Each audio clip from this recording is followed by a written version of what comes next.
샬롬. 오늘 또 하나님의 은혜와 평강이 여러분과 함께하기를 축원합니다.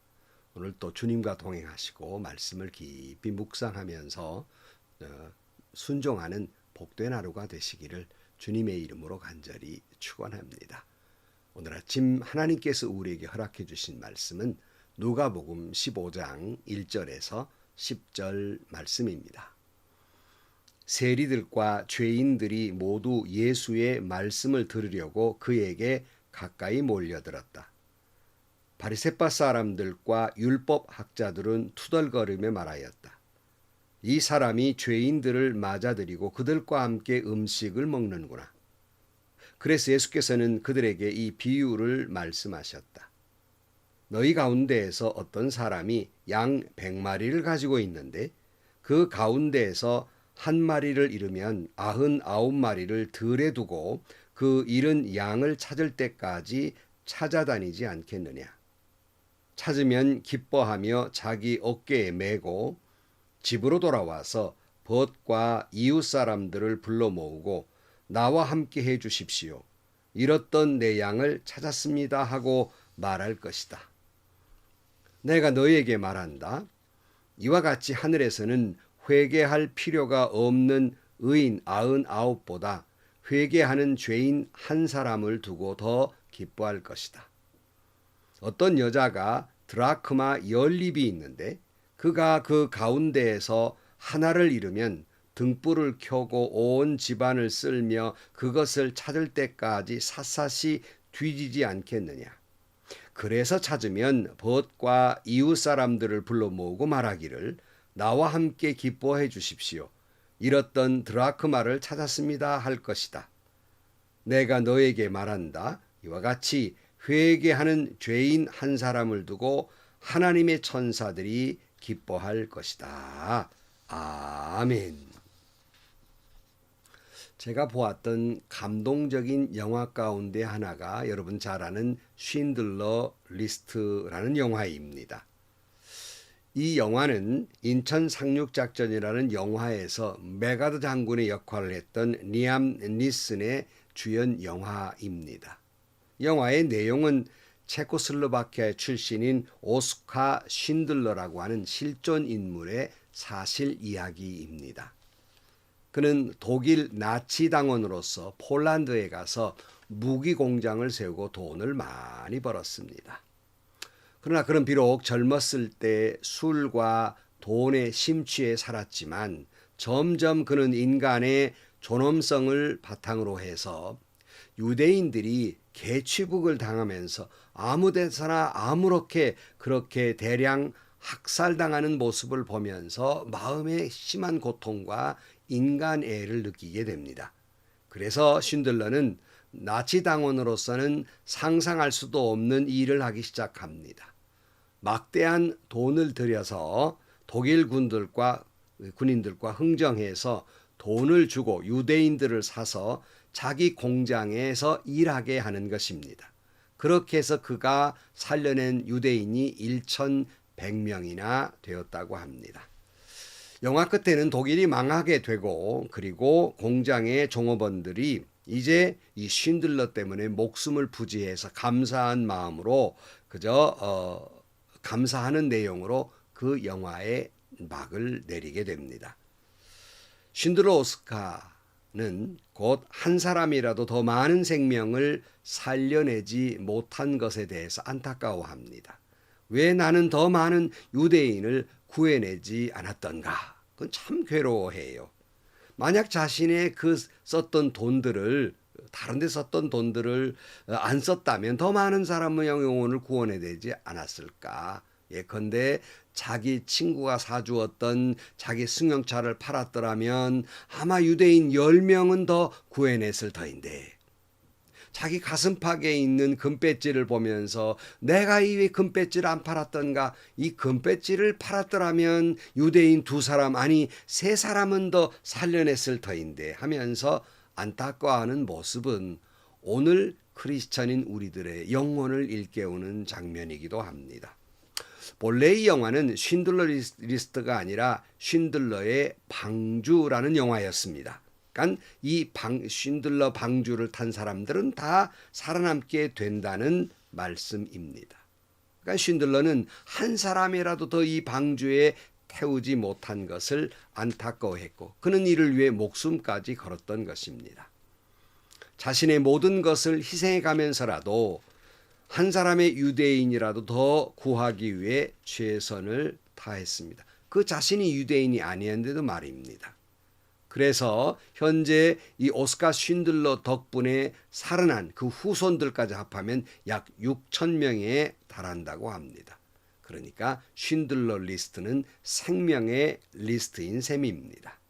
이 영화의 마지막 장면 가운데 아주 감동적인 문장이 소개됩니다. 그 문장은 유대인들이 이 쉰들러에게 감사한 마음으로 반지 하나를 이렇게 증정하는데 그 반지에 그 탈무드의 한 문장을 새겨 넣습니다. 그 문장은 이렇습니다. 한 사람을 구하는 자가 전 세계를 구하는 것이다. 우리는 이 말씀을 배경으로 두고 오늘 비유의 말씀을 깊이 묵상하고자 합니다. 오늘 본문에서 예수님께서 비유의 말씀을 하고 계시는데 그 배경은 그 비유로 말씀하시게 된 까닭이 1절에 나오고 있습니다. 오늘 1절에 보면 세리들과 죄인들이 모두 예수의 말씀을 들으려고 그에게 가까이 몰려들었다. 그래서 여기 세리와 죄인, 사실은 이 죄인이라는 말의 뜻은 특별한 어떤 특정한 죄를 지은 사람들이 아니라 유대인들이 규정해 놓은 그 규범에 따라서 죄인 취급받았던 사람들이라는 의미입니다. 예컨대 병든 자들 따르는 장애인들 이런 사람들을 유대인들은 죄인이라고 생각했거든요. 죄를 지어서 병들었고 장애인 됐다 이렇게 생각하기 때문에 이런 죄인들입니다. 여러분 이와 같은 죄인들 교회 안에도 있지 않습니까? 마치 자신의 거룩을 내세우고 영적 우월감으로 타인을 죄인 만드는 경우는 없습니까?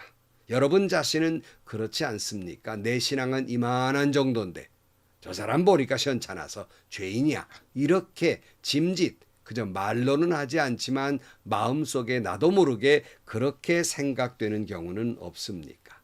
이처럼 오늘 본문에 나오는 죄인은 자신들의 영적 우월감이 빚어낸 죄인들이라는 말씀입니다. 여기 세리도 마찬가지예요. 이 사람들이 무슨 다른 특정한 죄를 지은 것이 아니라 로마의 빌부터 사는 유대인들로 말하면 매국노지요. 그러니까 유대인들이 생각할 때 죄인이지 어떤 특정 다른 죄를 지은 죄인은 아니었다 그런 말입니다. 그런데 이 사람들이 주님께 나왔단 말이에요. 주님과 가까이 하고 있단 말이죠. 이 모습을 본 사람들 가운데서 못마땅하게 여기는 사람들이 있었어요.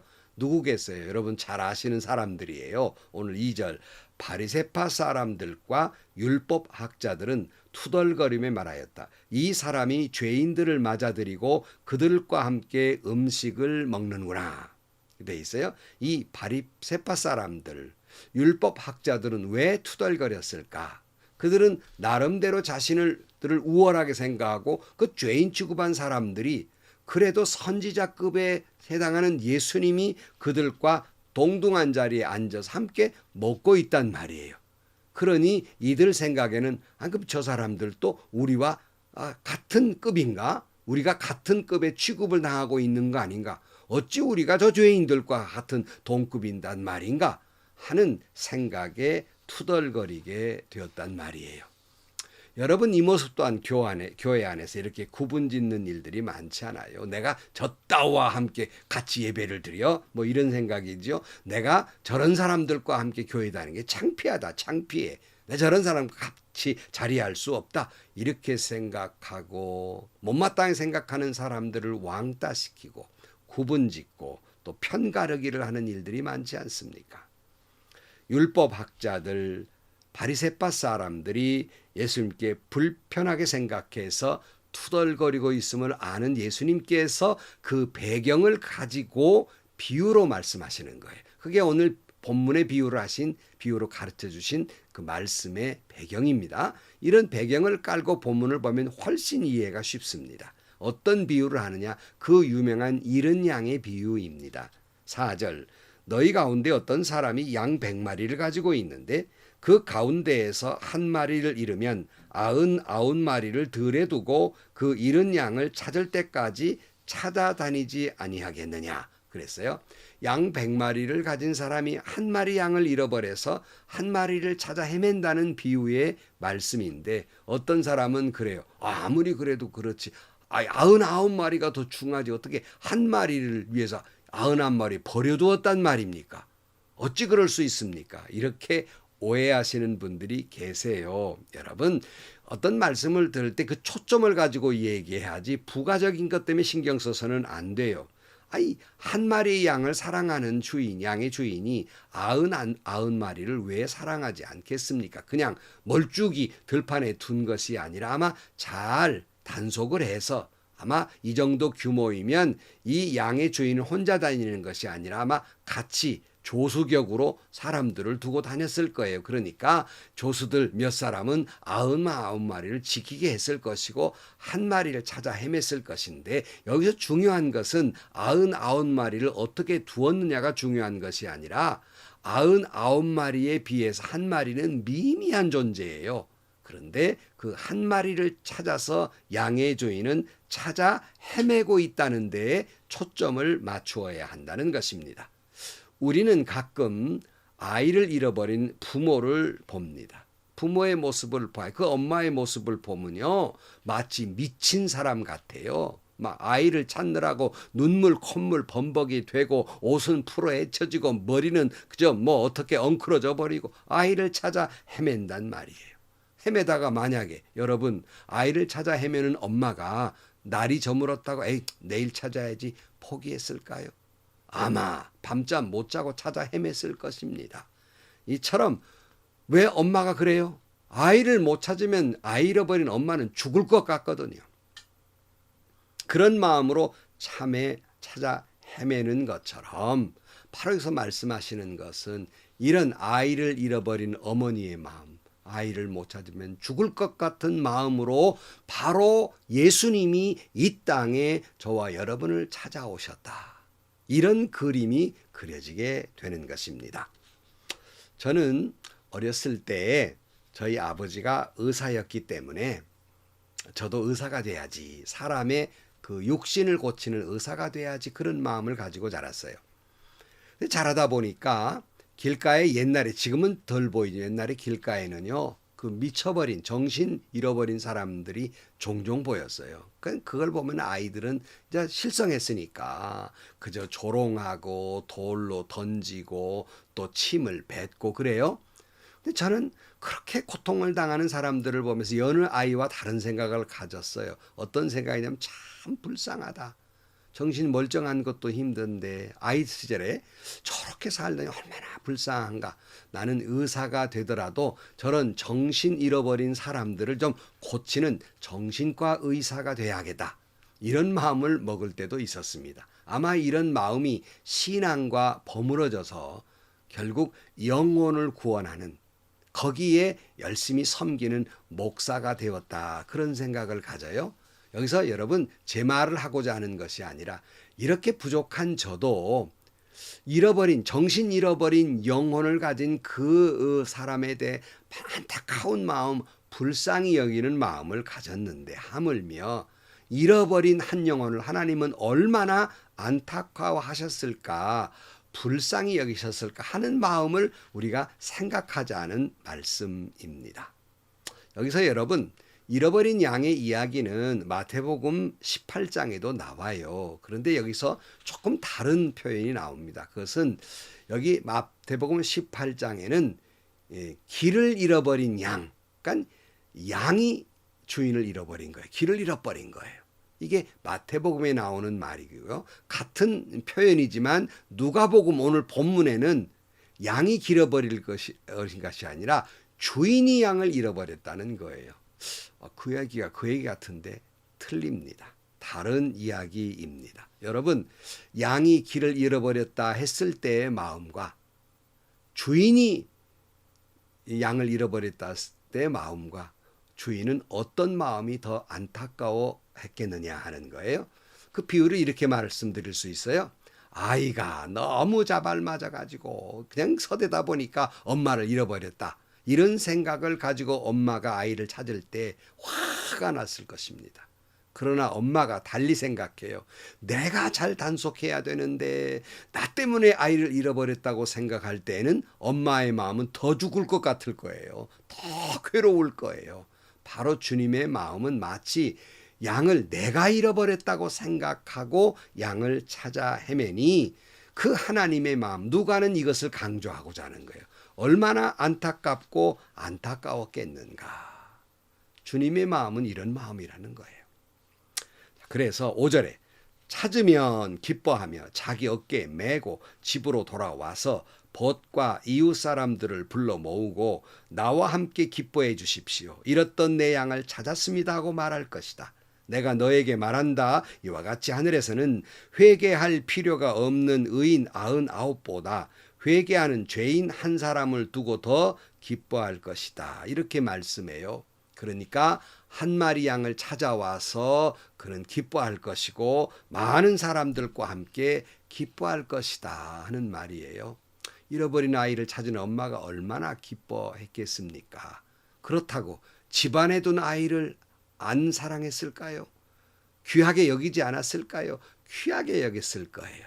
그러니까 회개할 것 없는 99마리 양보다는 회개하고 돌아온 이 한 마리, 그를 찾았으니 얼마나 기뻐했겠나, 그런 말입니다. 그런데 이 비유에서 예수님이 말씀하고자 하는 이 하나님의 안타까운 마음뿐만 아니라 말씀하고자 하는 내용이 뭔지 압니까? 처음으로 돌아가서 이 비유의 말을 하게 된 동기가 뭐라고요?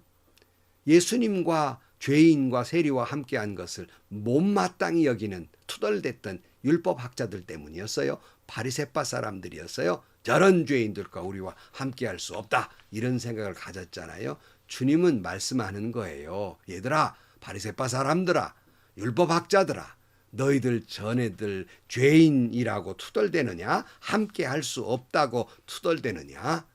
저들과 함께함으로 내 기쁨이 더하고 저들이 돌아온 것을 함께 기뻐해야 되지 않겠느냐?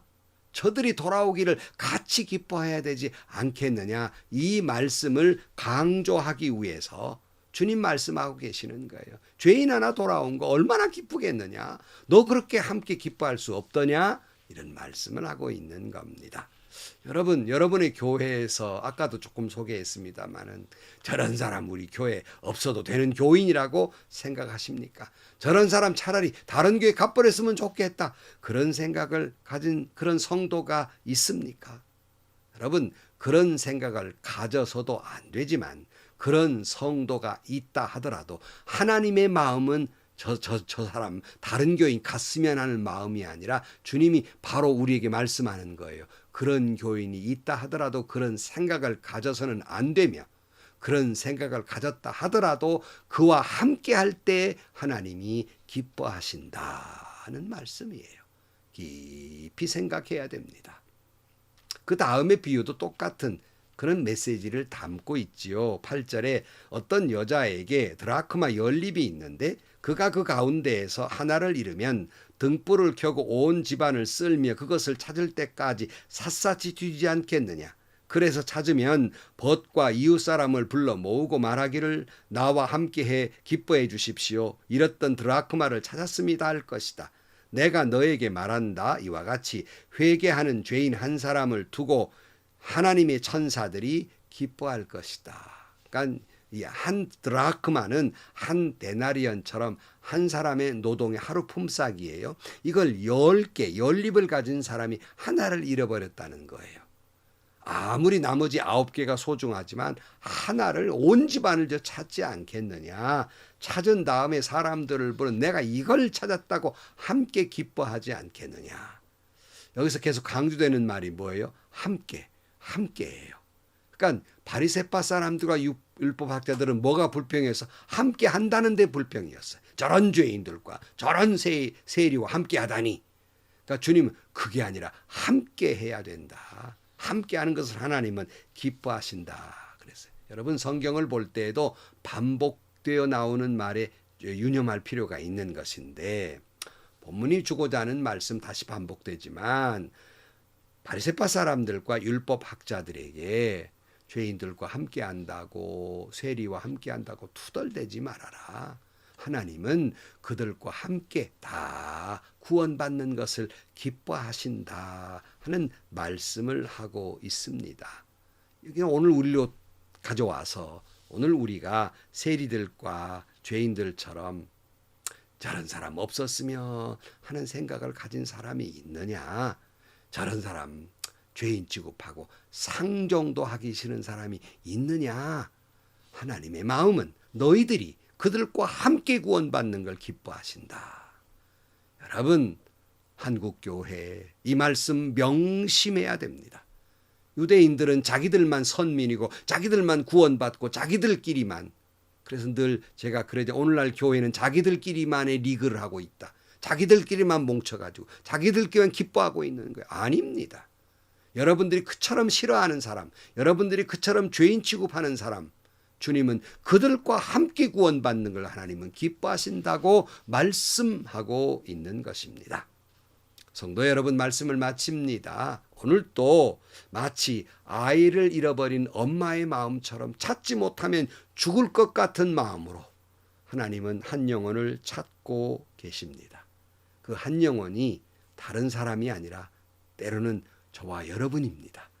이제 다음 시간에 나오는 집나가 탕자처럼 우리도 잃어버린 탕자처럼 그렇게 된 존재들을 하나님은 못 찾으면 죽을 것 같은 마음으로 저와 여러분을 찾고 찾으며 돌아오라고 말씀하고 있는 이 주님의 음성을 듣고 이 주님의 사랑과 이 은혜에 감격할 수 있기를 주의 이름으로 축원합니다. 뿐만 아니라 그 은혜 받은 우리는 예수님의 그 마음과 같이 우리도 아이를 잃어버린 엄마의 마음처럼 그 아이를 찾지 못하면 죽을 것 같은 마음으로 미친 사람처럼 한 영혼을 찾기 위해 또 찾고 찾아야 되며 한 드라크마를 찾는 여인처럼 그렇게 찾고 찾아 헤매야 합니다. 저런 사람 잘나네. 저 다른 교회로 쫓아보내. 저런 사람 우리 교회에 있으면 안 돼. 이렇게 갈라내는 것이 아니라, 이런 사람이 있다고 투덜댈 것이 아니라 그 사람들을 끌어안고 함께 구원받는 것, 이것이 하나님의 뜻임을 기억해야 할 것입니다. 그것이 하나님이 기뻐하는 일입니다. 여러분, 다시 말씀드립니다. 한 영혼을 구하기 위해 주님은 이처럼 안타까운 마음으로 찾고 또 찾고 계시며, 다른 영혼이 아니라 바로 여러분의 영혼을 살리기 위해 아이를 잃어버린 엄마의 마음처럼 죽을 것 같은 마음으로 여러분을 찾고 또 찾고 계심을 깊이 깨닫는 오늘 하루가 되시기를 주님의 이름으로 간절히 축원합니다. 기도하시겠습니다. 하나님 아버지, 우리도 한 영혼의 구원을 찾고 또 찾는 그 예수님의 마음을 우리도 닮아가게 하여 주옵소서. 그 사랑의 마음은 먼저 우리를 향한 마음이었음을 기억하게 해 주옵소서. 우리 영혼을 구원하지 못하면 죽을 것 같은 엄마의 마음처럼 우리를 찾아오신 예수 그리스도, 그 사랑과 그 은혜를 먼저 받은 우리로서 우리도 그 마음을 가지고 한 영혼이라도 구원하고 싶은 쉰들러 리스트에 나왔던 그 이야기처럼, 예수님의 그 마음처럼 우리도 한 영혼을 향해 찾고 또 찾으며 한 사람이라도 더 구원하기 위해서 저희들 애쓰는 저희들 되게 하여 주옵소서. 예수님의 이름으로 기도하옵나이다. 아멘. 여러분, 우리는 너무 이분법적으로 생각해요. 나와 같은 마음을 품으면 좋은 사람, 나와 같은 마음을 품지 않으면 나쁜 사람, 그런 게 어디 있습니까? 주님은 여러분이 그렇게 죄인 취급하는 사람들도 주님이 살아가신다는 사실이며, 여러분이 그런 사람들을 잘라내는 걸 기뻐하시는 것이 아니라 그들과 함께 구원받는 것을 주님이 기뻐하심을 기억하면서 오늘 또 나를 향한 그 놀라운 사랑처럼 그 마음을 품고 한 영혼이라도 구원하기 위해 찾고 또 찾아 헤매는 복된 하루가 되시기를 주님의 이름으로 간절히 축원합니다. 행복하시고요, 좋은 일이 가득한 하루가 되시기를 주님의 이름으로 간절히 축원합니다.